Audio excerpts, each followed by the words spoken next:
Hello, everybody, and welcome back to Bridges Brothers Barbecue. This intro is going to be a little bit different because I had to record this and do a voiceover due to a lot of people being in my house the day I was trying to cook this chicken. So, pardon me for having to do a voiceover, but welcome back to Bridges Brothers Barbecue. Today we are talking chicken. So go ahead and come with me as we delve into the realm of this cheap yet delicious meal.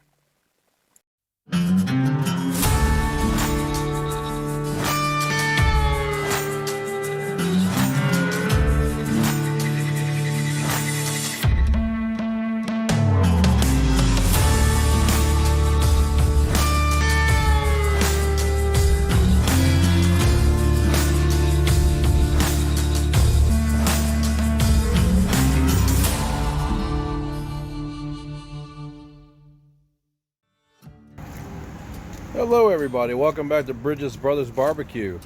In the spirit of doing barbecue, you remember, barbecue was invented to take cheap cuts of meat and cheap meat and make it something desirable to have on your dinner plate.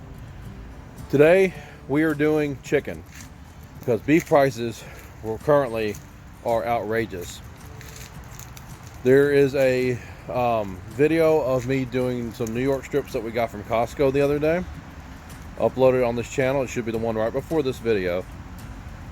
I didn't talk about price. We kind of splurged on that one for a family outing, but those steaks for one pack, so for 4 steaks, it was over $50. I think it was like $53 and some change, and we had to buy 2 packs to feed everybody, so that's $100, over $100 of just steaks, because prices right now are kind of ridiculous. And it took me a long time to find chicken at Costco. Costco, for whatever reason, did not have their normal 2-pack of chicken. If you don't know, Costco normally carries a 2-pack of whole chickens that are, saran wrapped together. There used to be 2 for $10. That was $5 for a chicken. $5 for a whole chicken is a whole lot of meat. So you could feed your whole family with 2 chickens for very cheap. So you're spending $10 just on the meat, which is nothing. But ever since the COVID and the issues currently internationally with Russia and Ukraine, we had some problems with shipping and production, whatnot. I don't know the gist of it all, but I do know that it's harder to find products in grocery stores currently, and if you can find them, they're more expensive. So Costco just recently got their 2-pack of chickens back in, and even those have gone up. I bought a 2-pack for about $13 to $14. It was 13 and some change. So it didn't increase much, but still it increased. So what I'm doing today is my typical smoked chicken. We're having some friends over. We have my brother coming over and his wife, and I'm gonna feed the whole family for pretty cheap.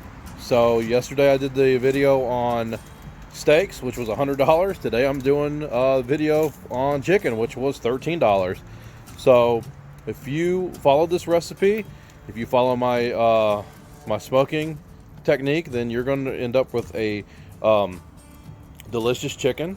It's going to have crispy skin, it's going to be juicy, and it's going to be delicious. If you follow these steps, you're going to make an amazing meal. So come with me.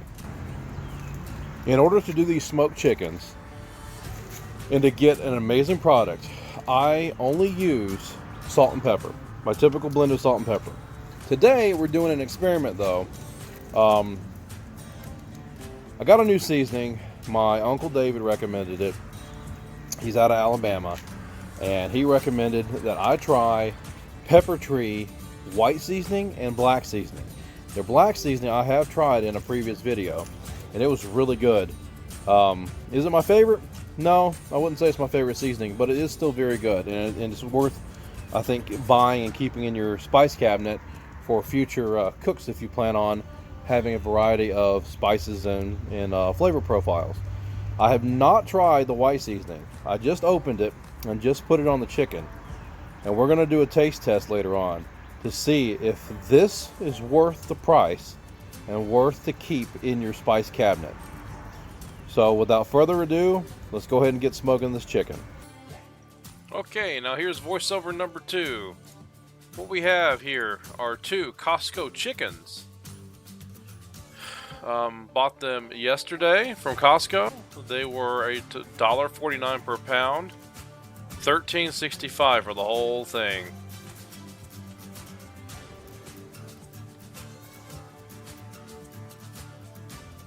This is my typical blend of salt and pepper. Again, from previous videos, you would know it's 60% pepper, 40% salt. This is my preferred method of seasoning chickens, and this is the new seasoning that I got from my Uncle David. Here's the number if you want to call them. They're in Montgomery, Alabama. As you see, it says it's good on chicken, fish, vegetables, soups, and stews. They call it their white all-purpose seasoning, and the company's Pepper Tree Steaks and Wine. Now, there's 2 main reasons why I'm not a fan of this particular seasoning right off the bat. First and foremost, it does not come with the shaker top where I can shake it straight out of the bottle. It's just a normal bottle top that's got no gate to keep the seasoning from just flying out. So that's an inconvenience. So I have to always do essentially what I'm doing with my salt and pepper and reuse old bottles that I have lying around to put the seasoning in so I can have a shaker. Second complaint, this is just a personal preference, is I don't like how powdered this is. It's super fine, and I like the bigger pieces of salt and pepper that I get in barbecue, because it gives the finished product a great crunch on the outside. And I am not super hopeful for the skin to turn out the way I want it to with this super powdered stuff. But we'll give it a go and see how it turns out. Okay, and here's the chicken that I have on the left. It is the salt and pepper chicken. As you see, I coated the entire thing inside and out underneath the legs and wings. And right here on the right is the Pepper Tree White seasoning. And I did the exact same amount of coating I did with the salt and pepper. But as you see, the salt and pepper, it just coated it better. This other one clumped up. And I do a thin coat of vegetable oil just to get the seasoning to stick. I use it as a binder because it doesn't really give any flavor, and it makes the skin crispier, I think. So this cook is going to have multiple parts to it. They're not hard parts, but you have to kind of abide by each part and do each part correctly in order to get the results I always get. You will still probably get really good results, but I've always just kind of done this, and it's always given me amazing results. So the first part of the cook. Well, again with the steaks, I have the chicken sitting out on my stove right now. I let them sit for about 15 minutes, maybe 20 minutes, 15-20 minutes with the spices on. So again, one's got the Pepper Tree White seasoning on it, the other one's got just salt and pepper, and they are sitting while my pellet grill comes up to temp. So the first part, after they're done seasoning, after the grill's up to temp, the grill's going to be cooking for 1 hour at 180 degrees. That's very low, but the reason I do this is to impart a lot of smoke flavor into these chickens. Second part, I crank the temp up to about 250 degrees for another hour. That ensures that you're cooking the chicken now. The chicken is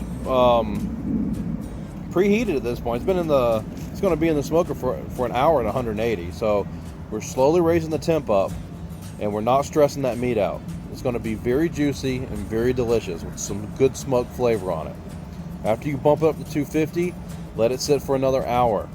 But don't let it go without checking it. You're going to have to temp it sometimes just to make sure it's not getting out of hand. The last hour, you crank it up to 350 degrees. So it's going to be a 100 degree increase. That is to finish off the breast, because the breasts are not going to be done by this point. You're going to finish off the breast, and you're going to start crisping up that skin. When you hit that 350 temp, it really starts drying out the skin and making it delicious and crispy. As a caveat to all this, if you don't have the time to do the 180, you can skip that step and just do 250 for 1 hour and keep checking it, and then do the 350 until it's done. But I really like taking it low and slow.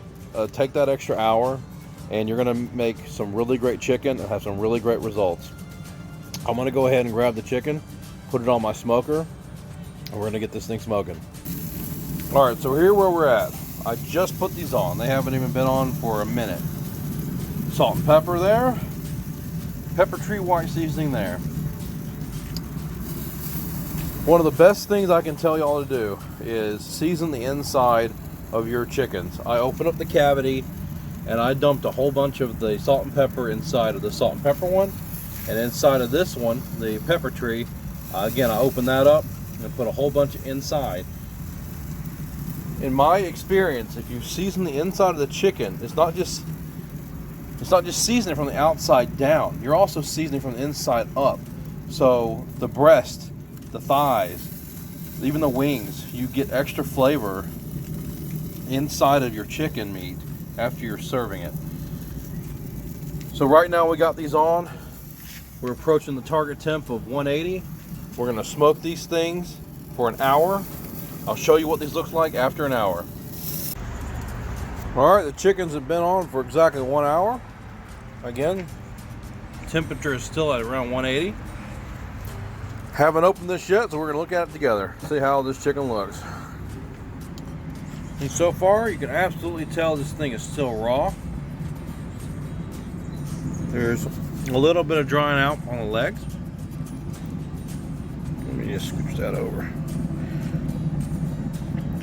You can see where that was touching versus where it wasn't. It's got some nice smoke color on there, a nice smoke flavor. That's what we're after. So we're gonna go ahead and bump this thing up to 250, another hour. We'll see you in an hour. So I ended up having to cook this an extra 30 minutes at 225. The temperature of the breast was at 145 when I checked it just now, so it needs to be 165 for it to be safe to eat. So I went ahead and increased the temperature up to 325 for this last hour. This is currently what the chickens look like after about an hour and 45 minutes. As you see, this one's got some really nice color, and I just want to make that observation. The salt and pepper is getting way better color, in my opinion, than the seasoning from Alabama, from the pepper tree company.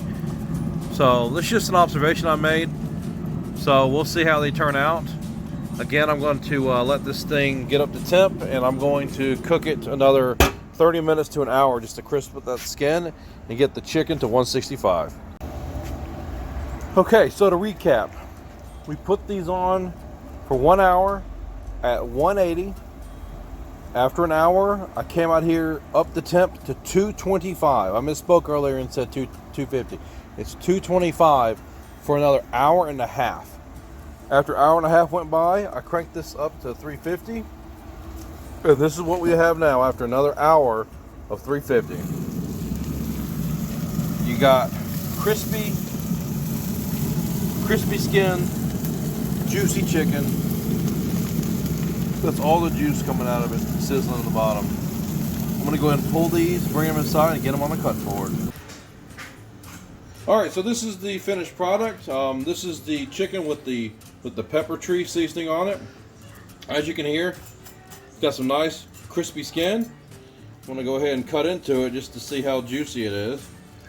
And as you see, look at that juice. You can't tell me that's not juicy. And it is tender. Fall off the bone. Perfect chicken. Juice everywhere. This is the perfect recipe. I really encourage everybody to try this. This is my favorite way of cooking chicken, and I will let you know after dinner which one was my preferred seasoning, if it was the pepper tree or the salt and pepper. Thank you for tuning in, and I hope to see you on the next one. Alright, so after trying both chickens, the salt and pepper and the pepper tree white seasoning, without a doubt, hands down, my favorite is the salt and pepper. Believe it or not. The pepper tree was very good, but the salt and pepper had crispier skin, better smoke flavor, and it was just all around better. And my brother said the same thing, and my mother said the same thing. They both preferred the salt and pepper over the pepper tree. I do think it is worth spending the money, though, to try it. It's very good. I'm going to be trying it in different applications. I'm going to try it on some seafood here in the next couple of weeks. But in terms of this application, smoking these two chickens, my favorite, hands down, was the salt and pepper. Thanks everybody for tuning in, and I hope to see you in the next one.